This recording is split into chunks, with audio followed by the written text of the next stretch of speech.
Assalamualaikum warahmatullahi wabarakatuh. Alhamdulillah, alhamdulillahilladzi arsala rasulahu bil huda wa dinil haqq liyudhhirahu 'ala dini kulli wa kafa billahi shahida wa asyhadu an la ilaha illallah wahdahu la syarika lahu sallama tasliman mazida amma ba'd. Ayyuhal ikhwah, a'azzani wa a'azzakumullah. Seperti biasa di malam Rabu kita mengkaji pembahasan fikih menggunakan kitab Ad-Durarul Bahiyah fil Masail Fiqhiyah karya Imam Muhammad bin Ali Asy-Syaukani Al-Yamani rahimahullahu taala.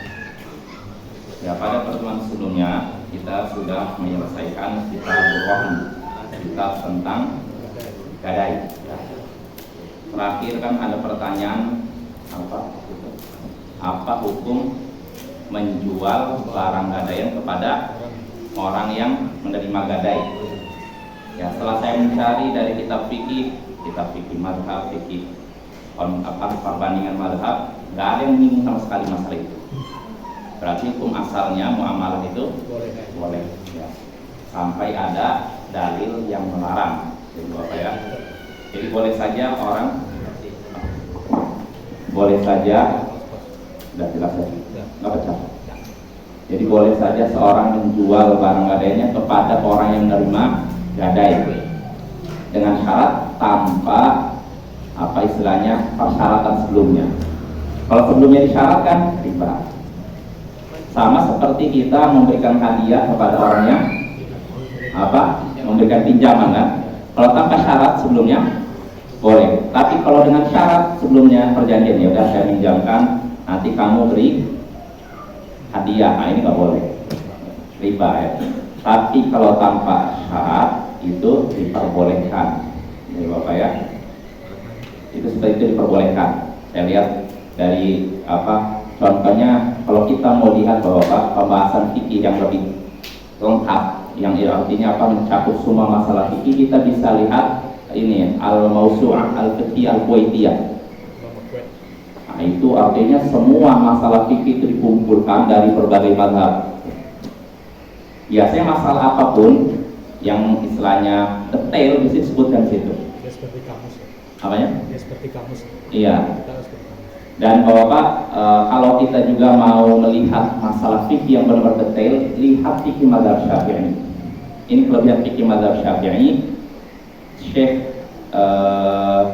Abdul Karim Al-Fudail masalah. Beliau pernah berkata, beliau nukil dari Syekh Abdul Razak Afifi. Jadi Syekh Abdul Razak Afifi ini beliau dari Mesir, mazhab beliau Maliki, mazhab fikih beliau Maliki. Jadi beliau pernah berkata, kalau saya ini mencari suatu masalah fikih lalu tidak dapatkan dari fikih mazhab Syafi'i, saya pun putus asa. Maksudnya jelas Bapak. Jadi kalau ada permasalahan fikih yang unik, yang jelimet, rumit, lalu dicari di buku mazhab Syafi'i lalu nggak ada, fikih mazhab Syafi'i nggak ada, berarti kemungkinan besar di mazhab lain tidak ada. Karena kelebihan fikih mazhab Syafi'i itu membahas secara detail masalah fikih, masalah yang nggak terpikirkan oleh fuqaha mazhab Hambali disebutkan oleh fikih sama ulama fikih mazhab Syafi'i. Nah itu Bapak ya. Itu disebutkan. Dan saya cari di Mawsu'ah al-Fiqhi al-Kuwaiti yang nggak ada pembahasan itu. Maka hukum asalnya kita menjual barang gadai kepada penerima gadai itu diperbolehkan selama tidak ada syarat sebelumnya. Kalau sebelumnya ada syarat, itu bisa jatuh dalam riba. Ya, karena kan meminjam dengan syarat menjual, ini namanya riba jelas. Tapi kalau tanpa syarat tidak mengapa. Nah itu Bapak ya, itu pembahasan sebelumnya yang mudah-mudahan jelas ya. Nah kita selesai dari kitab Ar-Rahn, berarti kita masuk bab baru. Kitab baru sini kata Imam Asy-Syaukani, Kitabul Wadi'ati wal 'Ariyah, kitab tentang titipan dan pinjaman.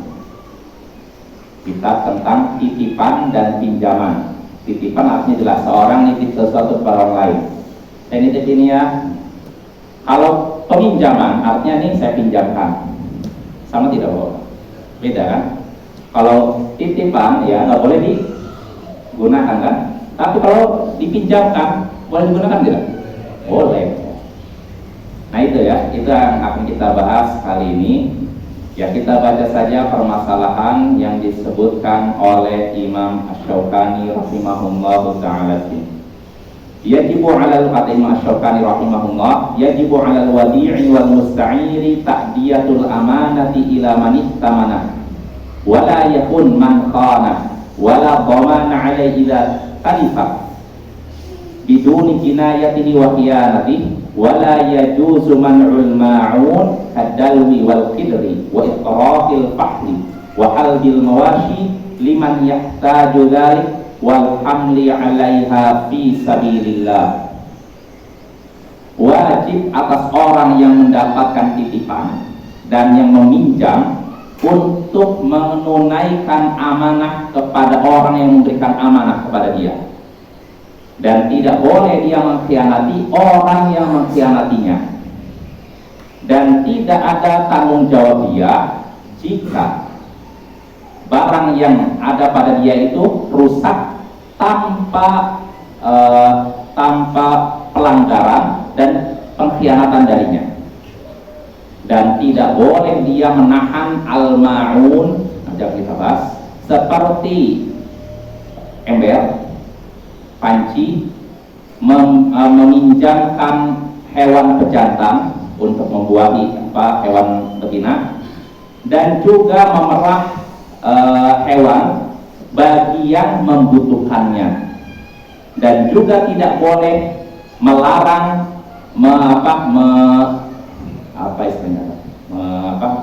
naikkan orang ke atas tunggang memberi tumpangan, dan tidak boleh melarang untuk memberi tumpangan di atas hewan tersebut di jalan Allah ya, dalam rangka menempuh jalan Allah. Nah itu yang akan kita, poin-poin yang akan kita bahas pada pertemuan kali ini insyaallah. Nah kita bahas satu persatu Bapak ya. Sekarang pertama, berkata Imam Asy-Syaukani tadi, wajib atas orang yang mendapatkan titipan dan yang meminjam untuk menunaikan amanah kepada orang yang memberikan amanah kepadanya. Wajib atas orang yang mendapatkan titipan dan meminjam barang untuk menunaikan amanah kepada orang yang memberikan amanah kepadanya. Jadi di sini yang dibahas ada dua jenis orang ya. Pertama, orang yang dapat titipan, lalu kedua orang yang meminjam barang.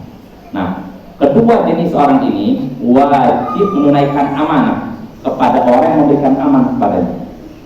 Wajib menunaikan amanah. Amanah itu maksudnya apa? Ya tadi, dia kan dititipin barang, berarti ini amanah kan? Berarti dia wajib memberikan ini kepada orang yang menitipkan. Nah, kalau yang ini, kalau yang meminjam, ketika dia minjam sesuatu, berarti sesuatu ini, barang yang dia pinjam ini adalah amanah dan diwajibkan untuk dikembalikan ya. Nah ini pembahasan pertama ya. Kita baca keterangan dari Imam Asy-Syaukani. Kata Imam Asy-Syaukani, amma qaunuhu yajibu ala kulli wahidin minhuma ta'diyatul amanah faliqaulillahi ta'ala innallaha ya'murukum an tu'addul amanati ila ahliha.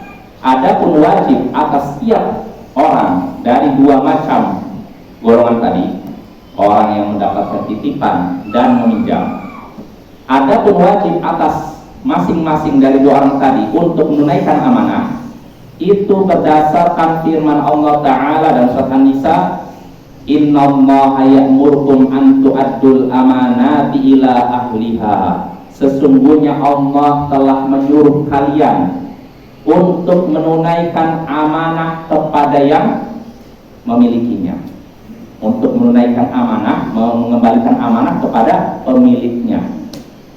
Nah, ayat ini menunjukkan amanah apapun yang ada pada diri kita, baik itu berupa titipan atau pinjaman, ini wajib dikembalikan kepada pemiliknya kalau memang masa penitipannya sudah selesai atau masa peminjamannya sudah selesai, wajib dikembalikan. Ini ayat Al-Quran. Wali qauli, dan juga dari sabda Nabi SAW tadi kan dalam Al-Quran, dalam hadis, Adil amanata ila man ittamana wa la takun man khana. Kata Nabi SAW, tunaikanlah amanah kepada orang yang memberikan amanah kepadamu, dan jangan mengkhianati orang yang mengkhianatimu. Maknanya jelas bahwa pertama, kata Nabi, tunaikanlah amanah kepada orang yang memberikan amanah kepadamu. Ini artinya gini, kalau misalkan seorang, dia cerita ini dalam segala hal, dalam masalah pekerjaan, titipan atau apapun. Misalkan seorang di kontrak untuk suatu pekerjaan, maka dia harus menunaikan pekerjaannya sebagaimana mestinya, sebagaimana tanda kontraknya. Nah, seorang muslim harus amanah, tidak boleh khianat. Nah, kalau memang dia tidak mampu menunaikannya, sebaiknya apa? Gak usah tanda tangan, gak usah kerja, itu aja, selesai. Prinsipnya mudah aja, mampu laksanakan, tidak mampu serahkan.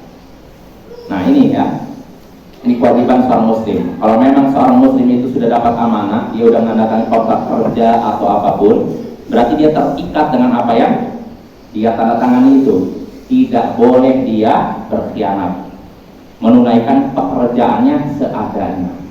Dia harusnya mengerjakan 100%, tapi dikerjakan cuma 75%. Mengerjakan 100%, dikerjakan cuma 50%. Harus standby ini dari jam segini, tapi di outing. Nah, ini nggak boleh seperti itu, ya. Itu namanya sikap khianat, dan itu akan dipertanggungjawabkan di akhirat. Tunaikanlah amanah kepada orang yang memberikan amanah kepadamu, dan jangan mengkhianati orang yang berkhianat kepadamu. Artinya, kalau ada orang yang pernah mengkhianati kita, jangan kita juga mengkhianati dia. Jangan mentang-mentang dia pernah mengkhianati saya, saya khianati dia sekarang. Nah, ini nggak boleh, dalam Islam nggak boleh ya. Nah, ini biasa terjadi pada apa?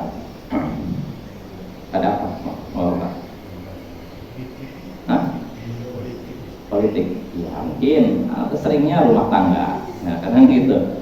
Kadang istri, suami saya selingkuh, udah selingkuh. Nah, ini nggak boleh seperti ini. Dia udah pertama berkhianat, terus selingkuh, dosa apa nggak? Dosa besar, mau bilang tadi. Nggak boleh gitu ya, dengan alasan sakit hati. Oh, dia berkhianat, main di belakang saya, berarti saya juga main di belakang dia. Nggak boleh dalam Islam. Ya. Nggak boleh membalas pengkhianatan dengan pengkhianatan. Ya. Nah, ini jelas insya Allah ya. Jadi kita disuruh menunaikan amanah, lalu tidak boleh mengkhianati orang yang berkhianat kepada kita. Nah, ini hadis ini menunjukkan ya tadi, orang yang dapat titipan atau meminjam, dia harus mengembalikan titipan yang ada pada dia. Kalau memang masa penitipan sudah selesai. Begitu juga kalau meminjam. Kalau memang masa peminjaman sudah selesai, dia harus mengembalikan. Jelas Bapak ya, nggak boleh ditahan terus, apalagi diakui sebagai milik sendiri. Apa? Iya. Nah, ini nggak boleh ya. Lalu kata Imam Syafi'i, wala yakun man khanahu, tadi ada yang lewat. Dan jangan dia berkhianat kepada orang yang mengkhianati dia. Ya. Itu ya, insya Allah jelas ya maknanya ya. Harus dikembalikan titipan, dan harus dikembalikan pinjaman ya. Sekecil apapun dibalikan. Lalu berikutnya, kata Imam Syafi'i, pembahasan berikutnya, wa amma wala dhamana alaihi idza talifat biduni jinayatihi wa khiyanatihi, dan tidak ada tanggung jawab atasnya jika tidak ada tanggung jawab atasnya. Atas siapa? Mendapat amanah tadi ya, orang yang ini yang dapat titipan, atau orang yang meminjam. Nanti akan kita bahas rinciannya. Tidak ada tanggung jawab atasnya untuk mengganti jika barang tersebut rusak tanpa kesalahan darinya dan tanpa pengkhianatannya. Jinayah itu sebenarnya kriminalitas. Artinya ini, seorang yang dapat amanah tidak wajib mengganti barang yang ada pada dia, amanah yang ada pada dia, kalau itu tanpa kriminalitas dari dia, artinya tanpa kejahatan, pelanggaran dari dia, dan tanpa pengkhianatan dari dia. Artinya selama rusaknya bukan karena kesalahan dia, kezaliman dia, sikap berlebihan dia, maka dia tidak wajib mengganti barang yang diamankan kepada dia. Nah ini maksudnya ya. Kita baca keterangan dari Imam Syukani. Wa amma kaunu la dhamana ila talifatil ainul musta'aratu wal mustawda'ah fali hadits Amr bin Syu'aib an abi an jaddi anna Nabiy sallallahu alaihi wasallam qala la dhamana ala muqtaman akhrajahu Daruqutni wa fi isnadil dha'f. Adapun tidak ada tanggung jawab jika barang yang dipinjamkan atau dititipkan rusak, tidak tanggung jawab, tidak wajib mengganti. Itu berdasarkan hadis Amr bin Syu'aib dari ayahnya, dari kakeknya, bahwasanya Nabi SAW bersabda, tidak ada tanggung jawab atas orang yang mendapatkan amanah. Tidak ada tanggung jawab, dia tidak wajib ganti. Hadis ini diriwayatkan oleh Imam Ad-Daruqutni, tapi dalam sanadnya ada kelemahan. Sanadnya lemah, tapi maknanya sahih ya, berdasarkan hadis yang lain. Nanti akan kita sebutkan di sini. Lalu kita lanjut lagi. Kata Imam Syukani, wa qad waqa'a al-ijma'u 'ala anna al-wadi'a la yadman illa li jinayatin minhu 'ala al-'ain. Lima akhrajah Daruqutni fil hadits as-sabiq min turuq ukhra bilaf laisa 'ala al-musta'ir ghayra al-mughil dhaman wa al-mustawdi' ghayra al-mughil dhaman. Dan telah terjadi ijma' bahwasanya orang yang mendapatkan titipan tidak bertanggung jawab atas barang yang dititip itu, kecuali kalau itu karena kesalahan dia, kriminalitas dia terhadap barang tersebut. Artinya kecuali kalau dia itu salah dalam mengelola barang itu. Ya contohnya apa? Misalkan seorang dititipi motornya digunakan untuk betul sampai nabrak, wajib ganti, ya. Atau seorang misalkan dititipkan ya rumah lah, misalnya kalau rumah, akhirnya rumahnya digunakan untuk pesta, misalkan diundang orang banyak, orang teriak-teriak, pukul-pukul, akhirnya ada yang rusak, maka orang seperti ini harus ganti. Tapi kalau misalkan rusaknya rusak alami tanpa kesalahan dari orang yang mendapatkan titipan, maka dia tidak wajib ganti rugi. Nah ini maksudnya.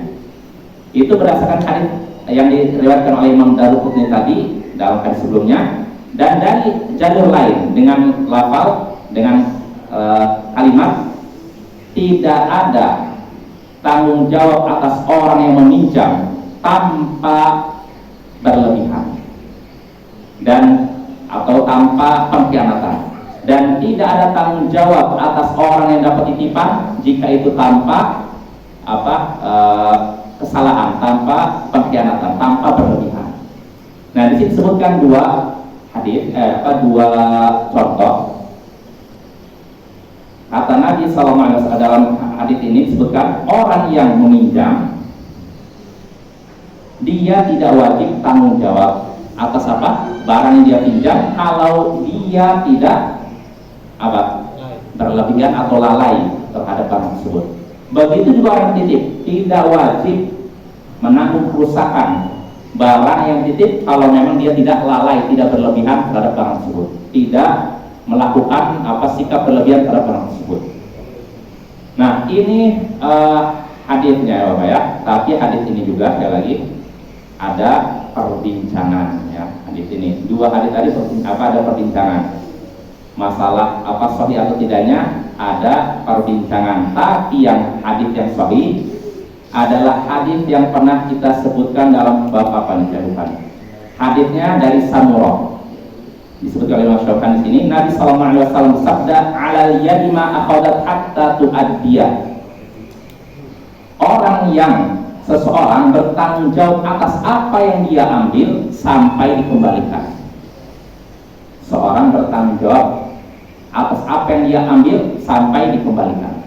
Nah, ini sudah kita singgung, artinya seorang kalau memang mendapatkan titipan atau amanah, dia wajib menggantinya. Kalau terjadi kerusakan, karena kesalahan dia, maka ini wajib diganti. Nah ini sudah kita bingung ya masalah ya dalam bab apa gitu. Maka kesimpulannya begini, Bapak-bapak, di sini kan ada dua pembahasannya. Pertama, orang yang dapat titipan dengan orang yang meminjam. Nah, kalau orang yang dapat titipan, artinya jelas, saya dapat titipan motor atau titipan apa. Lalu motor itu rusak, padahal saya tidak menggunakannya secara, atau saya biarkan aja. Mungkin tiba-tiba karena mungkin sudah tua, atau mungkin terjadi bencana alam, motor ditaruh rumah saya, lalu kena angin, jatuh, rusak. Wajib ganti tidak? Tidak. Tapi kalau saya naruhnya misalkan motor bukan di dalam rumah, taruhnya di pinggir jalan, kena angin, kena hujan, lalu rusak, wajib ganti tidak? Wajib ganti. Nah, itu tentang kalau saya titipan. Nah, tapi kalau meminjam, bagaimana minjam? Saya pinjam sesuatu, lalu pinjam yang saya pinjam itu rusak. Nah, kalau misalkan anak kelalaian saya minjam motor, lalu saya gunakan ngebut-ngebutan atau naruhnya sembarangan, lalu dimainkan anak-anak jatuh, rusak, wajib ganti tidak? Tapi kalau tanpa kelalaian saya, bagaimana? Gimana? Wajib ganti nggak? Atau nggak ganti? Tanpa kelalaian? Nah, ini kan pernah kita. Ya, kalau ini, kalau apa tadi, kalau titipan sudah jelas. Kalau barang titipan rusak tanpa kelalaian saya tidak wajib ganti. Kalau kan kelalaian saya, rusakan kelalaian saya, wajib ganti ya kan, ini titipan. Tapi kalau pinjaman, kata Syekh Abdurrahman Nasir As-Sa'di ada 3 pendapat. Nah ini pernah kita sini 3 pendapat. Pendapat pertama menyatakan nggak wajib ganti. Ini masih kalau tanpa kelalaian saya ya, maksudnya saya minjem motor lalu rusak, mungkin kena hujan, apa mungkin angin, pokoknya apa kejadian alam lah di luar dugaan saya lah. Iya, pokoknya artinya tanpa kelalaian kita menggunakan sebagaimana mestinya, lalu ini. Nah, pendapat pertama nggak wajib ganti. Pendapat kedua wajib ganti. Pendapat ketiga wajib ganti kalau memang disyaratkan dari awal. Kalau nggak disyaratkan, tadi tidak wajib ganti. Dan pendapat ketiga inilah yang dinyatakan kuat oleh Syekh Abdurrahman bin Nasir As-Sa'di. Ya, jadi kesimpulannya, pinjaman kalau memang rusaknya tanpa kelalaian orang minjam, maka kalau menurut Syekh As-Sa'di tergantung si peminjamnya, si orang yang memberikan pinjaman. Kalau memang dia memberikan syarat, nanti kalau ada apa-apa rusak kamu ini ya, ganti kerusakannya, maka dia harus ganti kerusakannya. Tapi kalau tidak disyaratkan gitu, maka tidak wajib mengganti kerusakannya. Jelas Bapak ya. Bedakan dengan apa titipan. Kalau titipan jelas itu amanah, jelas amanah. Tapi kalau minjam itu bukan istilahnya bukan murni amanah, dia amanah plus dia bisa dapat manfaat, ya enggak? Ya. Kalau minjam kan gitu kan. Beda dengan orang dapat titipan, nggak boleh dia memanfaatkan amanah pada dirinya. Jelas Bapak ya. Kita diamanahkan sesuatu, artinya barang yang diamanahkan nggak boleh otak-atik. Ya contohnya gini lah, ada orang mau pergi ke Padang jauh lah, lalu nitip uang saya 10 juta misalkan. Maka bolehkah saya, kebetulan anak ini sakit nih, ada nyari-nyari uang nggak ada nih uang amal 10 juta, udah pakai dulu lah, nanti kan ngomong. Boleh nggak saya? Tapi anaknya sakit nih bang, boleh nggak? Nggak boleh. Jadi jangan sampai manajemen afwan ahli. Kadang udah dipakai dulu baru ngomong, afwan anak saya. Nggak boleh begitu. Amanah amanah. Kalau mau, telepon. Jangan dipakai dulu baru pas tahu. Jadi harusnya telepon dulu, ini saya anak saya sakit gimana kalau saya pakai dulu uang yang kamu titipkan. Nah kalau misalkan orang nitipin, oh ya silakan, nggak apa-apa. Tapi kalau tidak boleh jangan pakai dulu baru ngomong. Nah itu nggak boleh ya, karena itu amanah nggak boleh di otak-atik. Nah kalau misalkan seorang dapat amanah nggak boleh otak-atik, harus dijaga sebagaimana mestinya, nggak boleh dimanfaatkan. Nah, tapi kalau minjam ini bukan cuma amanah, ada plusnya, ada apanya? Manfaat yang didapat. Maka kalau misalkan rusak, ya tadi, kalau memang orang meminjamkan memberikan syarat nanti ganti ya, kalau misalkan rusak, maka hendaknya yang minjam harus ganti. Ya. Walaupun prakteknya di masyarakat kita rumit kayak gitu. Yang terjadi di lapangan kan, biasanya orang yang meminjamkan itu dalam keadaan baik, maka dia akan berat menerima kalau yang dipinjam oleh orang itu kembalinya rusak. Jadi kalau dia minta ganti tanpa ada perbuatan awal gimana? Ya ini karena memang tidak ada nas yang jelas ya, ya alam ya, ada kelapangan. Kalau kita misalkan ada orang yang ngambil pendapat yang menyatakan tetap ganti silakan, dan itu lebih baik, lebih berhati-hati, ya tidak? Ya. Maksudnya bagi yang minjamnya, kalau yang ininya ya lain lagi ya. Karena yang meminjamnya dapat manfaat. Betul, betul. Makanya orang yang meminjam tahu diri lah, tahu diri. Saya udah minjam udah dikasih gratis nggak bayar, kok nah. Susah dikembali. Kalau orang yang punya apa gimana? Yes. bisnis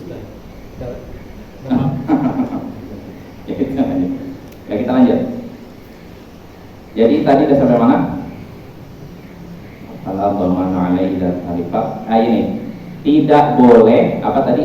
Tidak ada tanggung jawab dia jika rusak tanpa apa kesalahan dia dan tanpa pengkhianatan dia. Ini kan? Lalu berikutnya, wala yajuzu man'ul ma'un kadalwi wal qidri wa itraqil fahl. Dan tidak boleh menahan al-ma'un seperti apa ember dan panci. Wa itraqil fahl, begitu juga tidak boleh melarang meminjamkan hewan pejantan. Dan juga tidak boleh melarang untuk memerah hewan bagi yang membutuhkan itu, dan juga memboncengkan seseorang di atas hewan fi sabilillah, di jalan Allah. Nah, jadi ini ada beberapa perkara ya. Yang pertama, tidak boleh menahan al-ma'un. Al-ma'un itu apa? Kalau dalam surat al-ma'un, wa yamna'un al-ma'un artinya apa? Tidak mau memberikan bantuan kalau salah ya. Wa yamna'un al-ma'un, menahan al-ma'un artinya bantuan. Nah, di sini tidak boleh menahan al-ma'un, artinya tidak memberikan al-ma'un, tidak meminjamkan al-ma'un. Seperti apa? Kadalwi wal qidri, seperti ember dan panci. Maksudnya apa? Nggak boleh seorang tidak mau meminjamkan ember dan panci. Ya, kenapa itu terlarang? Karena sabda apa firman Allah Ta'ala tadi, wa yamna'un al-ma'un. Allah kan menyebutkan sifat orang yang celaka kan? Fawailul musallin, celakalah orang-orang yang salat. Apa setelahnya? Alladzina hum an salatin sahun, yaitu orang yang lalai dari salatnya. Terus alladzina hum yurahun, yaitu orang yang riya. Terus wa yamna'un al-ma'un, dan menahan al-ma'un, enggan memberikan bantuan. Kalau saya lihat terjemahannya gitu. Nah, al-ma'un itu apa? Kata Imam Asy-Syaukani, nah ini disebutkan ininya apa? Riwayatnya dari Ibnu Mas'ud ya. Di sini disebutkan pada hadits Ibnu Mas'ud, qala kunna na'uddul ma'un ala ahdi Rasulillah sallallahu alaihi wasallam 'ariyatad dalwi wal qidr. Akhrajahu Abu Dawud wa Hasanul Mundhiri. Ibnu Mas'ud berkata, kami menganggap al-ma'un di zaman Rasulullah yaitu peminjaman ember dan panci. Artinya orang yang celaka tadi, siapa celaka? Yaitu orang yang tidak mau meminjamkan ember dan panci. Kenapa? Tidak merugikan. Karena itu tidak memberatkan kan? Panci sama ini kan nggak terlalu ini kan? Kecuali kalau mau minjamnya minjam mobil, minjam motor, mikir-mikir kan? Tapi kalau minjam ember apa sih remeh kan? Nah, orang seperti ini wail atau Allah. Artinya apa? Orang seperti ini berarti menunjukkan super pelit, karena yang remeh saja dia tidak mau minjamkan. apalagi yang sar. Nah ini kata para ulama seperti itu. Nah kata ini juga kata Imam Syaukani baru ya ani bin Mas'ud wa ibn Abbas annahuma fassara Allah Ta'ala wa yamna'una al-ma'un. Dan diriwayatkan dari Ibnu Mas'ud dan Ibnu Abbas bahwasanya keduanya menafsirkan firman Allah Ta'ala tadi wa yamna'una al-ma'un, menahan al-ma'un atau enggan memberikan bantuan, annahu mata'ul bait alladhi yata'aqabu an-nas bainahum minal fa's wa darwi wal habli. Maksudnya kata Ibnu Abbas bin Mas'ud, al-ma'un itu adalah peralatan di rumah yang biasa diberikan kepada sesama, dipinjamkan kepada sesama. Contohnya apa di sini? Seperti vas, kapak, ya. Wadalu, ember, wal habl, tali. Orang menyiapkan tali. Ini kira-kira memberatkan nggak? Enggak kan? Nah ini seperti ini Bapak ya. Berapa? Satu lagi, tidak. Tidak ada di sini. Ada. Di sini nggak ada tulisannya. Oh di situ ada. Wahibal wakilah. Ini nggak ada. Berarti ini ada kekurangan cetakan sini. Di situ apa? Setelah habel? Oh di sini nggak ada. Ya al-qidr berarti masuk. Qidr artinya tadi apa? Panci. Panci nggak mau dipinjamkan. Ini tandanya orangnya pelit ya Bapak ya. Ini penafsiran pertama. Tapi perlu kita ketahui al-ma'un juga ada penafsiran lain. Jadi bukan cuma satu penafsiran. Penafsiran yang lain al-ma'un itu az-zakat. Zakat. Jadi orang yang dikatakan wail celaka akan menempati lembah neraka adalah orang yang menahan zakat. Artinya tidak mau bayar zakat. Nah, ini Bapak ya. Terus mana yang rajih, yang kuat, Allahu a'lam, maknanya bisa ini dan itu. Ya, karena kalau Imam At-Tabari dalam tafsirnya beliau sepertinya menguatkan pendapat pertama bahwa ma'un itu suatu barang-barang yang dianggap remeh. Dan Syekh As-Sa'di juga beliau menguatkan pendapat pertama, maksud ma'un itu barang-barang yang dianggap remeh. Artinya orang yang dianggap celaka dan akan menempati lembah neraka adalah orang yang tidak mau meminjamkan sesuatu yang ringan, tidak terlalu menghabiskan, istilahnya apa, nggak memberatkan. Nah orang seperti ini terancam wail. Wail artinya apa? Celaka ya, atau lembah di neraka. Lalu faedah lalu pembahasan berikutnya. Di situ ada wa ma'asy dzalik wa an Aisyah al-ma'un wal ma' wan nar wal milah. Mana nih? Aisyah. Kok saya ada ya?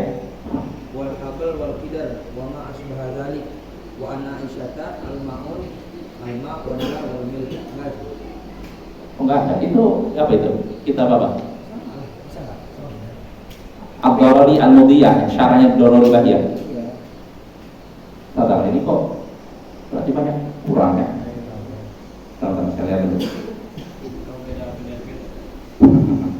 Enggak lah, kalau misalkan sama-sama kita masa sampai hilang banyak sekali. Panci aja hilang. Iya ya. Kitabnya apa itu? Ad-Darari Al-Mudiyah.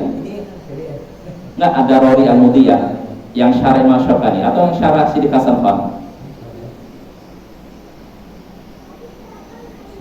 Dokter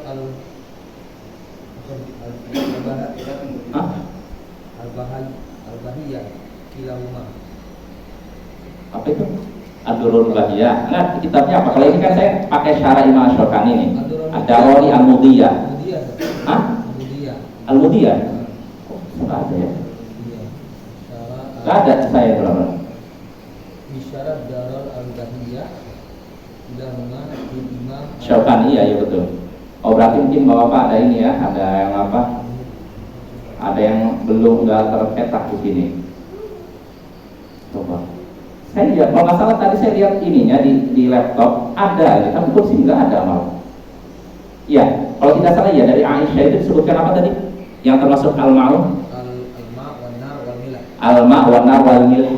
Ini Bapak ya. Termasuk al-ma'un, air, api dan garam. Ini penafsiran dari Aisyah. Artinya kalau ada orang yang tidak mau meminjamkan itu, orangnya terlalu. Ya. Hah? Air. ngasih api aja nggak mau. Atau air, misalnya tetangga sebelah mungkin kebetulan airnya lagi habis, dikasih nggak mau. Nah, ini keterlaluan ya.